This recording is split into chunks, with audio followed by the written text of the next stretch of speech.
You hear stories out here on the blacktop. Every driver does.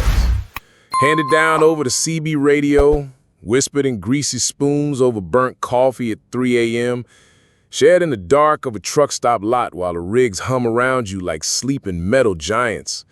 Stories about ghost lights on I-40, about the woman in white on Highway 80, about phantom rigs that run you off the road and disappear. And the oldest one of all, the one that's more punchline than a warning these days, the deal at the Crossroads. We all laugh it off. Sure, pal, I sold my soul for a new set of Michelins. It's a joke. But like a lot of jokes, there's a sliver of something underneath, a darkness that makes you laugh just a little too hard. There's a reason those stories stick around. They stick around because sometimes the road gets so long and the night gets so dark that you stop believing you do anything, absolutely anything, to see the sunrise. For me, that long, dark night lasted about 6 months. It wasn't one thing that went wrong. It was everything. A perfect storm of shit that seemed personally designed to grind me down to nothing. I've been driving for close to 20 years. Loved it. Or I used to.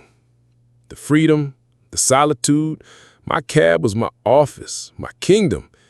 My Peterbilt, old reliable, wasn't just a machine. She was a partner. We'd seen every state but Hawaii together. But then, she started to fail me. It started small. A hose here, a belt there, annoying stuff, but part of the life. Then it got serious. The injectors went, and that was a $5,000 bite I couldn't afford. I fixed it, took a lien against the title. 2 weeks later, the transmission started slipping, whining like a dying animal every time I tried to pull a grade. Another trip to the shop, another mountain of debt. It was like the truck had developed a cancer, something eating it from the inside out. And every dollar I threw at it was just buying me a few more painful miles. Dispatch was getting pissed. I was late on 2 consecutive loads. And in this business, your reputation is the only currency that really matters. Mine was turning to dust. But the truck, I was just metal and grease. The real weight, the one crushing the breath out of my lungs every time I woke up in a rattling sleeper cab, was Sarah. My wife. The doctors used a lot of big words, autoimmune this, chronic that, but what it boiled down to was this. Her body was attacking itself. Some days she could barely get out of bed, the pain a constant grinding thief. The medical bills were piling up on the kitchen table back home like snowdrifts.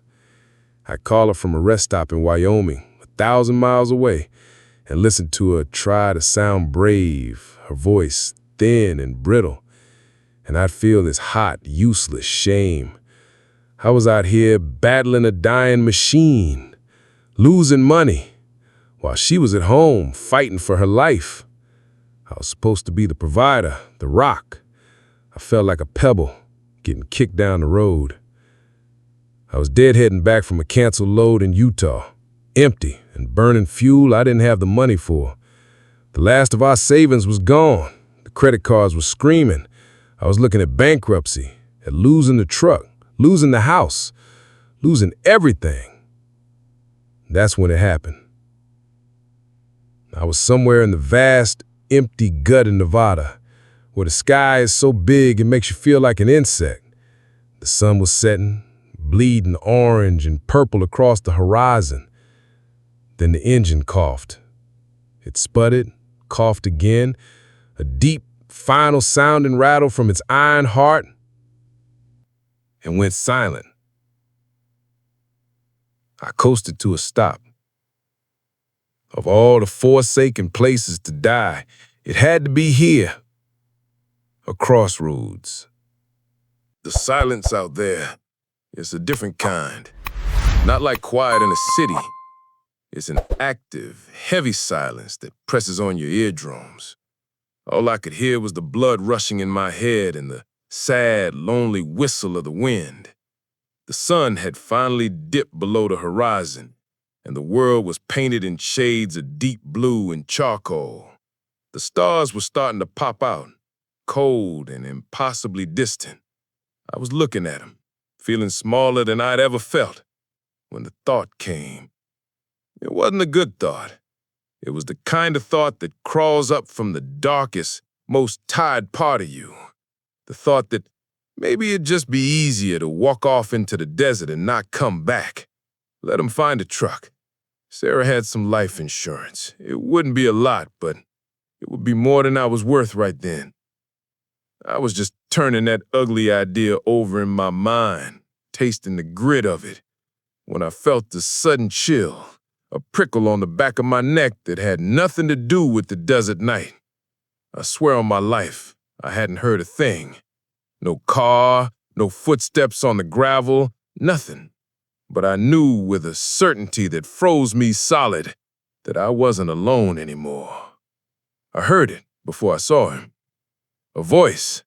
It wasn't loud, but it cut through the silence like a razor. It seemed to come from right beside my ear, a dry, whispery sound, like dead leaves skittering across pavement. I can fix it. I jumped back like I'd been shocked, my heart hammering against my ribs. And there he was, leaning against the side of my cab, as casual as if he'd been waiting there all day. He was tall, unnaturally tall and thin, like he'd been stretched. He wore a simple, old-fashioned black coat, the kind you might see in a movie from the 40s. It was clean, too clean for this dusty hellscape. His face was long and narrow, with sharp cheekbones, but it was a smile that locked me in place. It was wide, and it showed too many teeth, all of them perfectly white. It wasn't a friendly smile. It was a smile that knew things, a smile that was in on a joke you hadn't heard yet. My first thought was that he was a mirage, trick of the light and my own exhaustion. I blinked hard, expecting him to be gone when I opened my eyes. He wasn't. He was still there, smile fixed in place, his dark eyes watching me. They didn't seem to reflect the starlight like they should have. They were just dark pits. Who are you? I stammered out. My voice sounded small and stupid. He ignored the question. He pushed himself off the truck with a slow, deliberate movement and took a step toward me. He didn't loom. He didn't threaten. He just moved with an unnerving confidence. Quite a predicament, he said, his voice still that same dry rustle. He gestured vaguely at my dead truck. Engine block, isn't it? Cracked. And your wife? The doctors are just guessing, aren't they?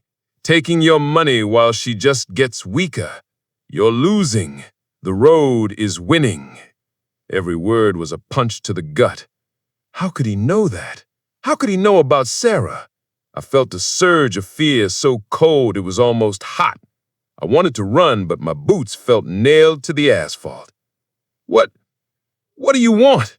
I asked, trying to sound tougher than I felt. His smile widened a fraction. Want? I don't want anything. I'm just an observer, a facilitator, you might say. I see a man at the end of his rope, a man who belongs on the road, but the road is rejecting him. He took another step, closing the distance until he was just a few feet away. I could smell something faint on him, like ozone after a lightning strike and dry paper. He didn't offer a contract scrawled on parchment. There was no talk of souls or hellfire, none of the things from the stories. It was simpler, scarier. He just looked me dead in the eye. Put your hand on the hood, he said, his voice dropping lower. Right there on the metal. And all you have to do is say the words. What words? I whispered. My throat was dry as sand. He said, the truth. His eyes seemed to bore right through me. Just say, I'm ready to keep driving. That was it. That was the deal. No fine print, No talk of payment, just a choice. My mind was screaming. 1,000 alarm bells were going off. This was wrong. This was insane. This was the kind of thing that happens to characters in stories, not to a guy like me. Then an image of Sarah's face swam into my vision, pale and tired. I saw the stack of unpaid bills. I felt the suffocating weight of my own failure. And I thought, what else is there? Give up and lose everything? Or this? Without even realizing I'd made the decision, I was moving. I walked to the front of my rig, my hand trembling, and laid it flat on the hood. The metal was cold now. I could feel every ridge of the paint, every bit of dust under my palm. I took a deep breath, the desert air sharp in my lungs. I looked at the tall, thin man in the black coat. He just nodded, that awful, knowing smile never leaving his face. I closed my eyes. "I'm ready to keep driving," I said. The words felt heavy, ancient, like I was speaking a language I shouldn't know. A gust of wind swirled around me, kicking up dust. When I opened my eyes, he was gone, vanished. The Crossroads was empty again. Just me and my truck under the stars. For a second, I thought I had imagined it all. A hallucination brought on by stress and despair. I felt like a fool, a desperate, crazy fool. With a heavy heart, I walked back to the driver's side door, ready to climb in and wait for a tow truck that might not come for days. My hand touched the handle, and as it did, the truck's dashboard lights flickered to life. All of them. And then, without me even touching the key, the engine turned over. It didn't cough or sputter. It roared, a deep, powerful, healthy rumble that vibrated right through the soles in my boots. It sounded stronger than it had in 10 years. It sounded brand new. I stood there for a full minute, just listening to the sound. The engine wasn't just running. It was thrumming with a life I hadn't felt in it for years. That deep, confident, Peterbilt rumble. It was the sound of money, the sound of motion, the sound of my lifeblood. I slowly pulled myself up into the cab, my mind reeling. It had to be a coincidence, a fluke. Maybe a wire was loose, and me slamming the hood when I put my hand on it had reconnected it. I was telling myself 1,000 logical things, but none of them felt true. The cab smelled different, cleaner. The perpetual scent of stale coffee and road grime was gone, replaced by something like the clean smell of a new car. My hands were shaking as I put the rig in gear. The clutch felt smooth, the shifter slid into place with a satisfying click that hadn't been there before.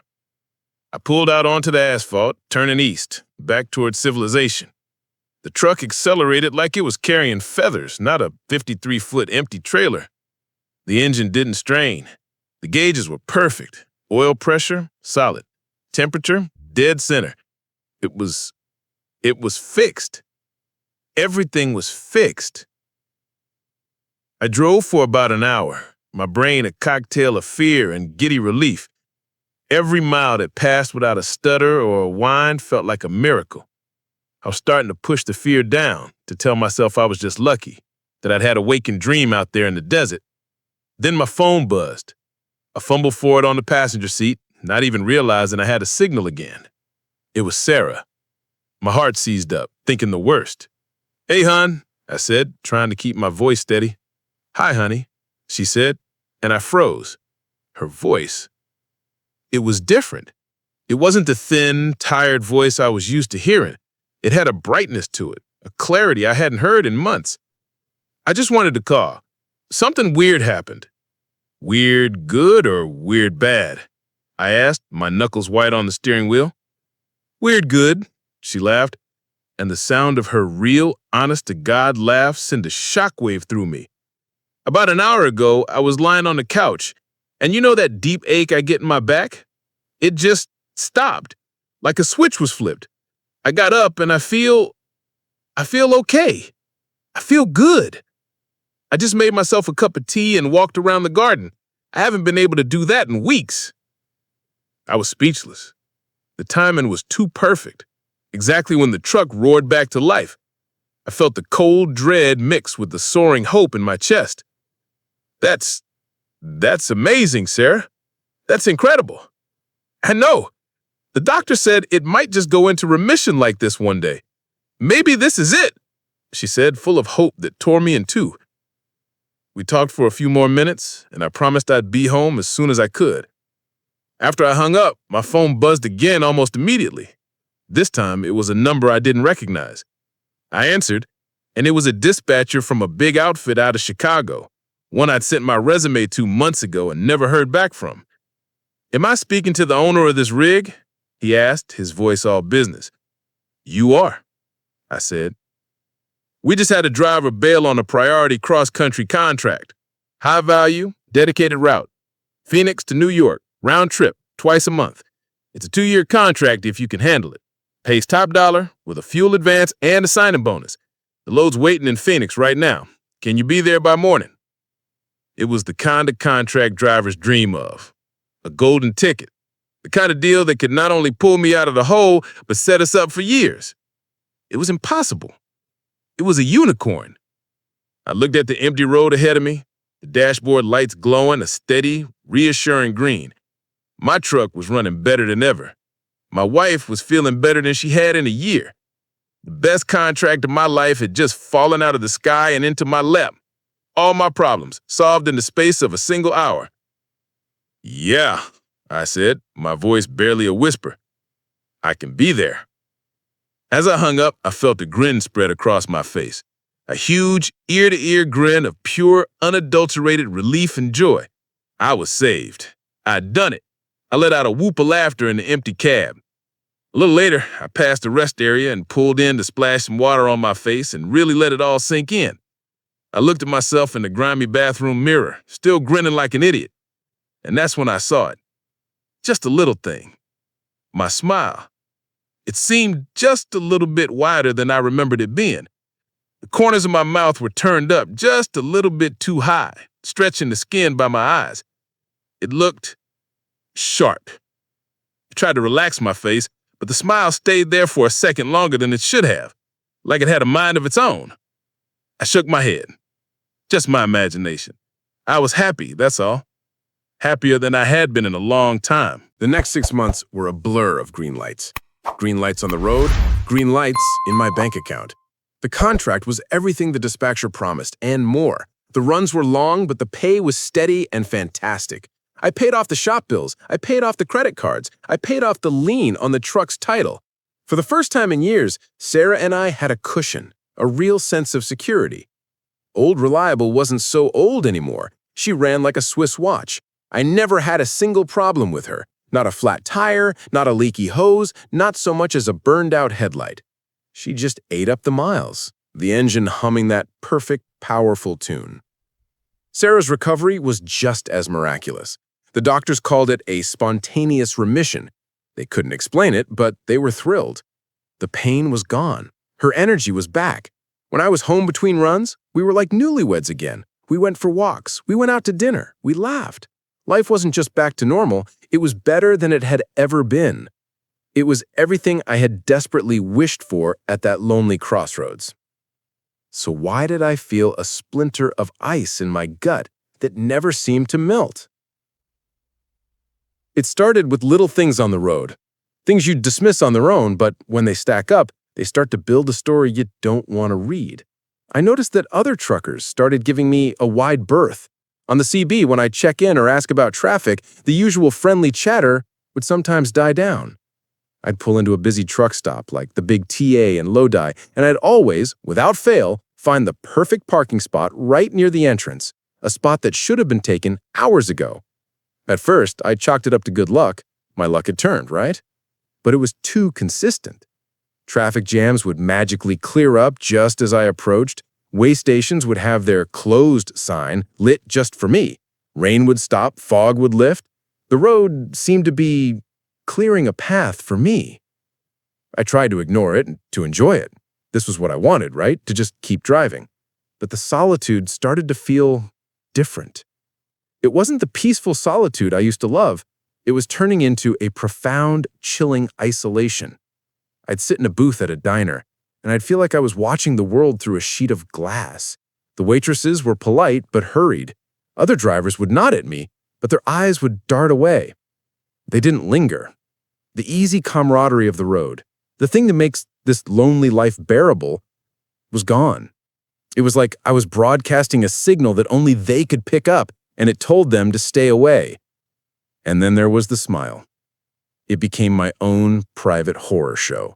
Every morning, I'd look in the mirror while I was brushing my teeth, and there it would be, that unnervingly wide grin.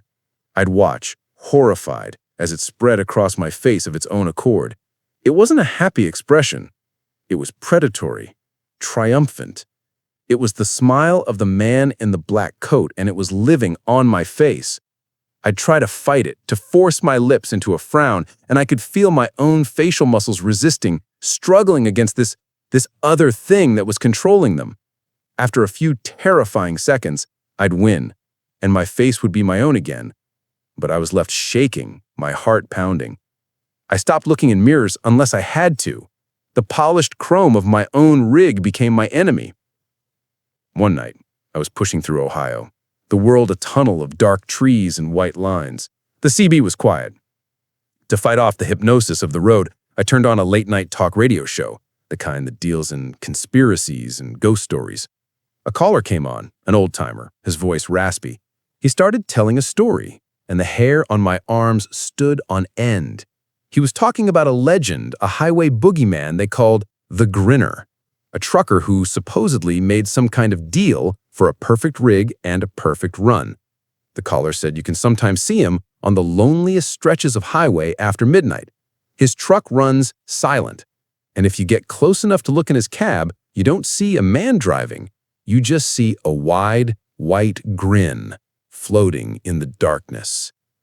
The radio host laughed it off as a good campfire tale, but I couldn't breathe. I killed the radio and drove in silence for the rest of the night. The only sound, the perfect, unending hum of my engine. Was that me? Was I becoming a ghost story while I was still alive? The deal wasn't for happiness. The man at the Crossroads didn't promise me a good life. He didn't even mention Sarah or the money. He just said he could fix it. And what I had asked for, what I had declared with my own lips, wasn't to be saved. It was to keep driving. The horrible, chilling realization began to dawn on me. Maybe that's all the deal was. Maybe everything else, Sarah's health, the money, was just a side effect, a necessary lubricant to keep the wheels turning, to remove any obstacle that might make me stop. Because the road, or whatever I had made my bargain with, didn't want my soul. It just wanted me to drive. The story about the Grinner rattled me bad. I couldn't shake it. For weeks, every time I passed another truck in the dead of night, I'd find myself looking, searching their darkened cab, half expecting to see that floating grin staring back at me. And I wondered, did they look at my cab and see the same thing? The paranoia was starting to get a hold of me. I started drinking more coffee than usual, anything to stay awake, to stay alert. The sleep I did get was thin and restless, filled with dreams that were just endless ribbons of asphalt under a sky with no sun and no moon. I knew I couldn't keep on like this. I had to talk to someone, not a shrink, and definitely not Sarah. I couldn't burden her with this insanity, not now that she was so happy and healthy. I needed to talk to a trucker, an old one, the kind of guy who had more miles on him backwards than I had forwards, the kind of guy who had heard all the stories because he'd lived half of them. I found him at a dusty, forgotten truck stop off a 2-lane highway in northern Arizona, the kind of place that time had forgotten. The sign said, Desert Rose Diner and Fuel. The diesel pump looked like it was from the 1970s. Inside, the diner was empty except for a tired-looking waitress and one old man sitting in a corner booth. He had a face like a road map of the American West, all creases and sun-weathered leather. He wore a faded flannel shirt and a greasy baseball cap. He was stirring a cup of black coffee with a slow, methodical rhythm, staring out the window like he was watching a movie only he could see. I grabbed a coffee and slid into the booth opposite him. Mind if I join you? He looked up at me, His eyes were pale blue and sharp, and they took me in for a long moment. He didn't seem surprised or annoyed. He just nodded slowly toward the seat. "Road's free," he said, his voice a low, gravelly rumble. For a while, we just sat in silence, drinking our coffee. I didn't know how to start. How do you ask a stranger if he thinks you've made a deal with the devil? He broke the silence first. "You got that look," he said, not looking at me, but at my rig parked outside, that gleaming, perfect Peterbilt. The look of a man who's got a horse that runs too fast. My blood ran cold. "What's that supposed to mean?" "Means you got a gift that feels more like a curse," he said, finally turning his pale eyes on me. "I see it every decade or so. A fellow who has it all. The perfect rig, the perfect schedule, the road just bends for him. Seen a guy back in the 80s, drove a Kenworth so clean you could eat off the engine block. Never had a breakdown, made money hand over fist. But the boys, we learned to stay away from him. There was something cold coming off him. And his smile?" He paused, taking a slow sip of coffee. "He smiled too much." I could barely speak. "What happened to him?" The old man shrugged, a gesture that seemed to carry the weight of 100 years. "One day he just wasn't there anymore. Rig was found on the shoulder of I-10, just outside of El Paso, idling, perfectly clean. Logbook was up to date. Coffee was still warm in the cup holder. But he was gone, vanished. Cops looked for him. The company looked for him. But he was just gone. Some say he walked away. Some say the road took him." "The road took him?" I repeated, my voice hoarse. "This here," he said, waving a hand at the vast desert outside the window. "The road, the blacktop. It's older than we are. It has a memory. It has an appetite. It's like an Ouroboros, that snake that eats its own tail, a long, endless loop. It needs things to keep it going.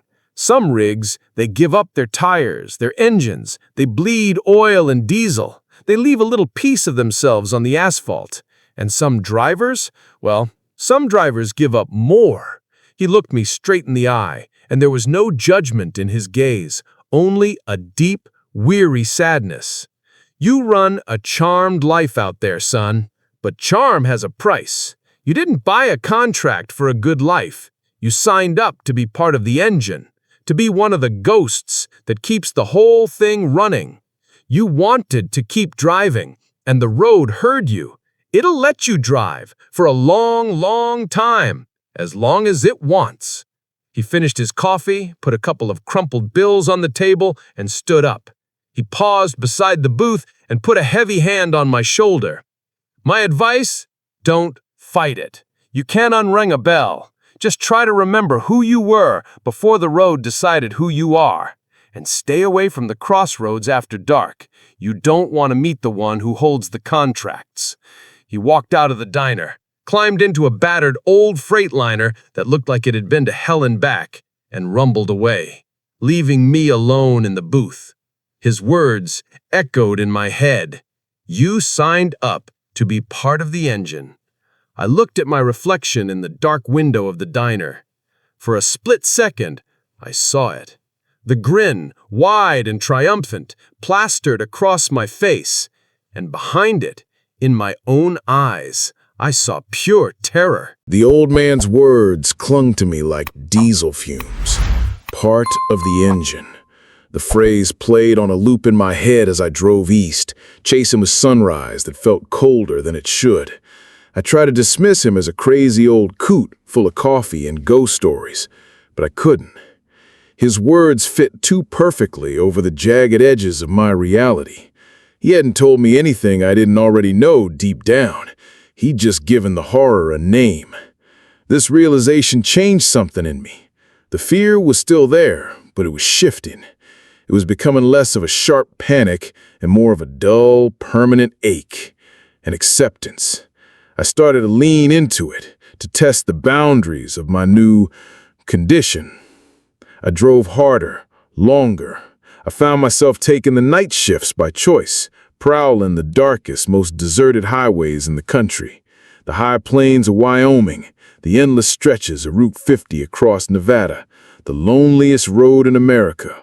I felt more at home there than I ever did in a bustling city. The isolation was no longer a punishment. It was becoming a comfort.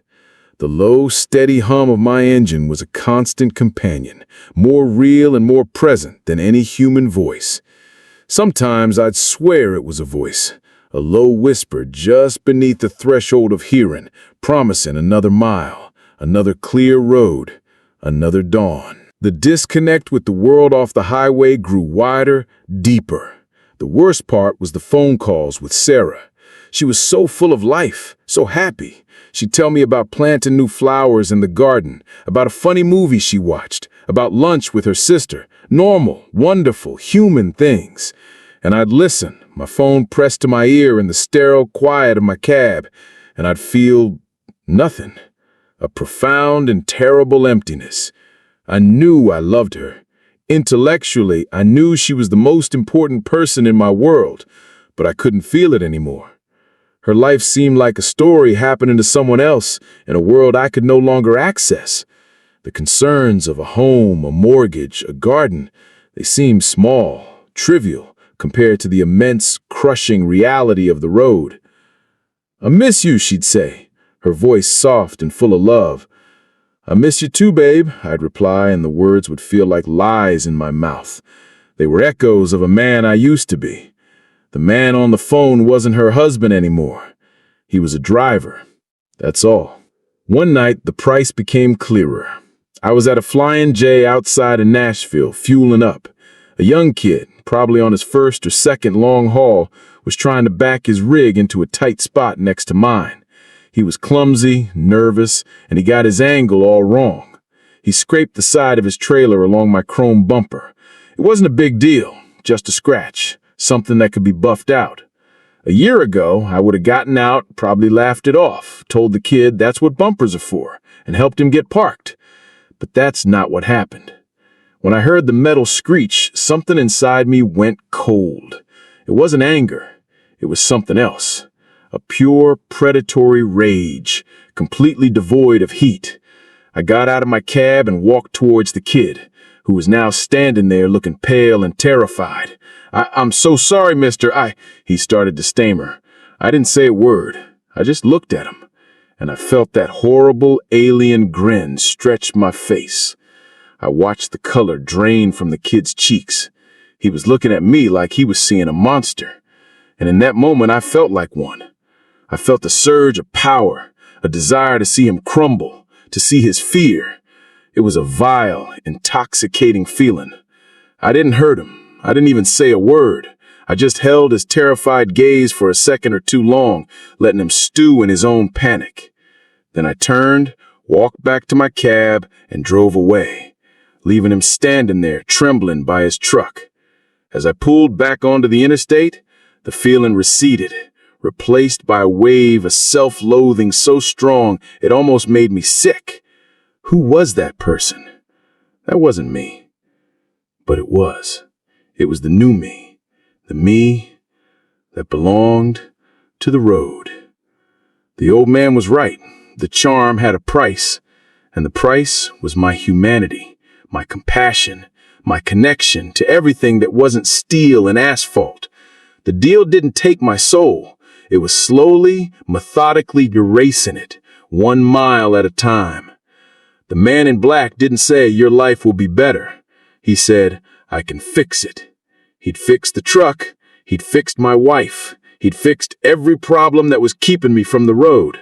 All so I could honor my side of the bargain, my simple, terrifying promise. I'm ready to keep driving. And I now understood with chilling certainty that the promise had no end date. I knew where I had to go. I don't know if I decided to, or if the truck decided for me. After I dropped my load in Newark, I didn't call dispatch for the backhaul. I just got in the cab and started driving west. No logbook, no destination, just driving. For days I drove, fueled by black coffee and a grim sense of purpose. The truck hummed its perfect song. The road unspooled before me an endless gray carpet. I was being pulled back to the place where it all began. After 3 days of nearly non-stop driving, I was there. The Nevada desert.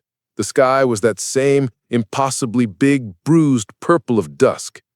I pulled the rig over at the exact same spot, the Crossroads. The derelict gas station still stood there, a tombstone for forgotten journeys. The sign still read EAT, creaking in the same mournful wind. Nothing had changed, and yet everything had. I killed the engine. The sudden silence was deafening, a physical pressure. I got out and stood in the same spot where I had stood that night, a broken man. I wasn't broken anymore. I was hollowed out. I considered what to do. Could I break the deal? Could I just leave the keys in the ignition, walk away, and try to find my way back to Sarah, back to the man I used to be? I took a few steps away from the truck, toward the road leading to the nearest town, a town I knew was 100 miles away. But with each step, I felt a physical pull, a deep, resonant thrum in my bones that was drawing me back to the truck. It was a hunger, an addiction.